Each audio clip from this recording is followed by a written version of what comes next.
XIONG. Good evening, everyone. That's as far as I can get in Hmong, sorry. Thank you so much for inviting me to be a part of this celebration. On behalf of the City of Madison, I would like to welcome everyone who is joining us from out of town today. I'm so happy to be part of honoring and celebrating the 45th anniversary of the Hmong diaspora and of celebrating 46 years of making Madison and Wisconsin a richer and more interesting place to live. I'm very glad that we are able to be here in person. Thank you for getting vaccinated. Thank you for wearing masks when you should, and for washing your hands often. I want to acknowledge how hard the COVID-19 pandemic has been, particularly for the Hmong community. In addition to the threats to your health, you faced increased stress and danger due to isolation, discrimination, and hate crimes. And for that, I am deeply sorry.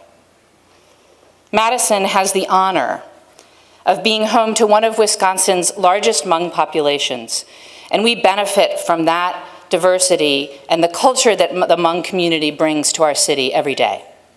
I am proud that the city government works with our Hmong community to advance our common goals, and I look forward to continuing and growing our opportunities to partner with, support, and celebrate the Hmong community here in Madison. I know we have a number of visiting elected officials joining us from around the region, and I'd like to invite any and all elected officials to please join me on the stage right now. And while yes, that's you. If you were elected to an office, please join me. And while they're making their way up, I want to call your attention to a proclamation from the state of Wisconsin and Governor Tony Evers. I'll just read it while folks are joining me. This is a commendation by the state of Wisconsin. Whereas the year 2020 marks 45 years of the Hmong diaspora since fighting courageously alongside American soldiers in the Vietnam War.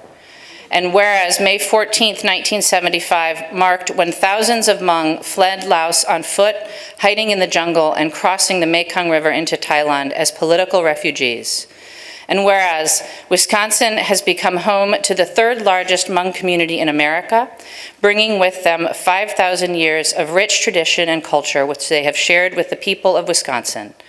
And whereas on October 2nd, 2021, the Hmong Institute will reflect and celebrate diaspora stories and recognize Hmong and non-Hmong elected and community leaders who made great impacts on Hmong integration. And whereas on October 2nd, 2021, the Hmong Institute will celebrate 45 years of the Hmong diaspora in Wisconsin by honoring Hmong veterans, elders, and families who made great sacrifices. And therefore, be it resolved by the Wisconsin State Legislature on behalf of the state of Wisconsin to express their sincere appreciation for the Hmong diaspora and celebrate their resilience and contributions to the state of Wisconsin. And it's signed by Tony Evers, Gordon Hintz, and Jimmy Anderson. Now,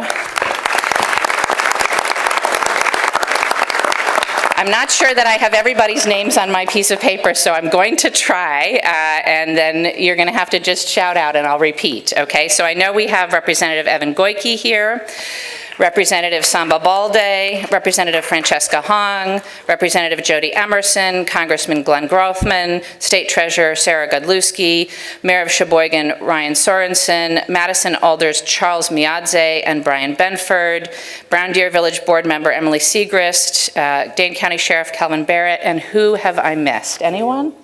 Oh, and Madison Alder Jael Curry is here as well. Thank you all so much for joining us here, and thank you all for inviting us tonight. And so I know that the mayor did not have a complete list, so I'm going to add to the list, and I apologize if I miss anyone else. I know that we also have the Honorable Judge Gajoy from Milwaukee here. We have Yilang Shang from Wausau, and we also have Lee Tao from, not Stevens Point, I'm sorry, Wood County. And so we also have former City Council member of Eau Claire, Mai Shong, as well. And if I missed anyone else, my apologies. But I also wanted to make sure that we lifted up our Hmong elected officials.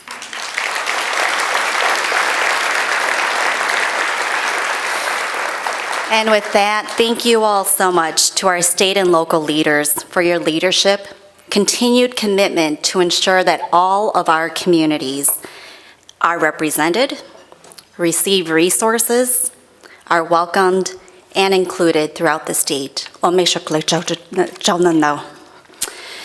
Now, if you all would help me welcome Yuepeng, CEO of the Hmong Institute.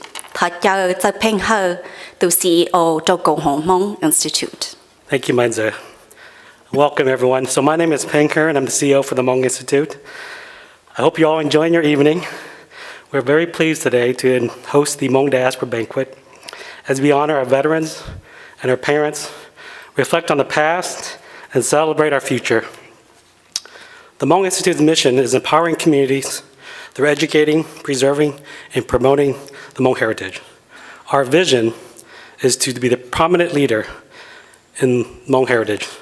And our motto is preserving and promoting Hmong heritage for the future. I just want to thank everyone for coming in tonight. As the CEO for the Hmong Institute, I would like to thank all of our funders, first of all.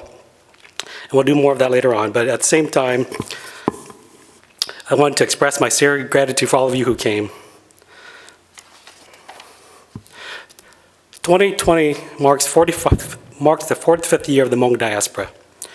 45 years ago, many of you lost your homeland, but gained a new country. 45 years ago, you started over. Tonight's event gives the Hmong community an opportunity to stop, take a deep breath, and look at how far we've come. For the past 45 years, we've been working hard to survive, to give our children an opportunity to go to school, and to make sure we keep our heritage alive. You worked hard working for minimum wage. You picked cucumbers in Appleton. You harvested ginseng in Wausau, and you sold vegetables at the Dane County Farmers Market. Failure was not an option for us. So tonight, take a deep breath and enjoy the fruits of your labor.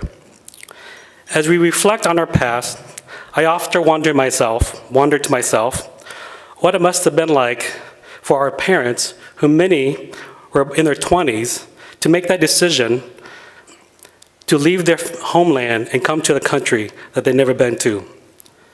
I had an opportunity to ask my father what it was like for him to make that decision, to leave the only place he knew. It must have been a hard decision. And so when I asked him, he said to me, "Oh, it was a really easy decision." And I said, "Well, how can that be? You're leaving the country that you knew, either you're born in, you're leaving all your families and relatives, and you have no idea what America is like. And you don't even speak English." And he says, "Well, it was easy, because I only had two options. The two options were either death or survival. If you choose to stay, we knew we were going to die. But if we choose to go, we would live. So I chose to live. I chose to survive. So that's how come it was easy for me." So the Hmong has survived two genocides, one in China and one in Laos. We are resilient. Every day I'm reminded how resilient our community is. Excuse me, working with the elders at the Hmong Institute. So you'll see tonight how resilient we are. You'll see how far we've come. You'll see, even through adversity, we never gave up. We chose to live, and we are living. So I won't take too much more of your time. I'll give it back to Mainza, and we want to anxiously await to hear the message from Judge Christy Yang.